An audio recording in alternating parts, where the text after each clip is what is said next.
Looks like I wrote this song on paper. First time I did that in like 3 years. My handwriting is horrible and I can barely read this. Hey, don't even know what's in my head anymore though.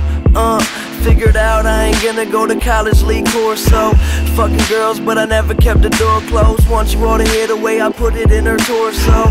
I ain't normal, I'm clinically insane. I guess it's a